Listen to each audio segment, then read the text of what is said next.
UFC 288. It's going to be Henry Cejudo versus Aljamain Sterling, the bantamweight champion. Firstly, like, subscribe, and leave a comment. This is going to be a great match. Obviously, look at it currently. So Aljamain Sterling is the current bantamweight champion. He's defended recently against TJ Dillashaw by finished him. I know obviously it was noted that he came in there with an injury, but when it goes in the record book, it's shown as TKO victory for Aljamain Sterling. It is what it is. That cannot be used as an excuse. It is what it is. So, and he beat him. He's beaten a who's who in the bantamweight division. He's beaten him. He's beaten Jan twice now.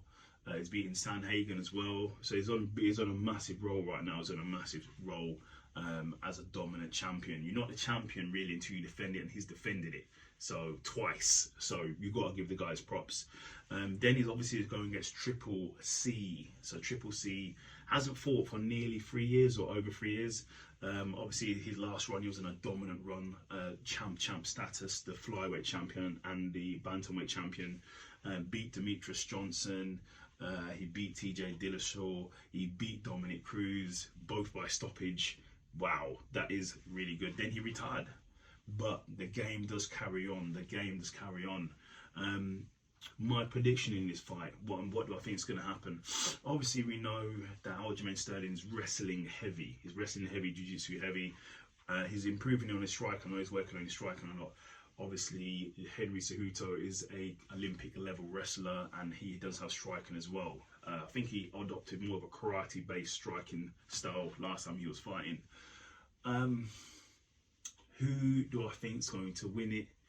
I think this is going to be standing a lot. There's going to be a lot of standing. I see there's been a lot of standing, a lot of clinch work against the fence, some takedowns as well here and there.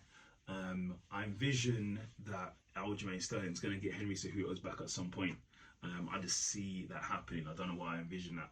My pick for this, I'm going with Aljamain Sterling. I'm going with the champ to defend because he's been more active. I know Henry's been off. Apparently he ballooned up to, I don't know, 200 pounds, wherever he was. But he's been off for quite a while. He's been inactive for quite a while. But Aljamain Sterling he's been in there on the grind, fighting all these contenders, defending his title, fighting Abu Dhabi, fighting TJ Dillashaw, fighting Jan twice, beat Sanhagen. He's been doing constant work. He's constantly in there. But Henry Cejudo hasn't been in there for 3 years. Now we can say, what about John Jones? John Jones is John Jones. He's the GOAT. Henry Cejudo is not John Jones. He's not John Jones. Henry Cejudo is awesome, but he has lost twice. John Jones has never lost. That DQ is a loss, but no one counts that as a loss. He hasn't lost a proper decision.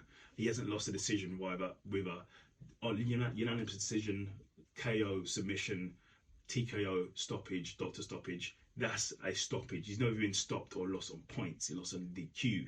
So yeah, that doesn't have enough weight. But anyway, I'm going with Aljamain Sterling. I see him grinding this out. I see there being takedowns.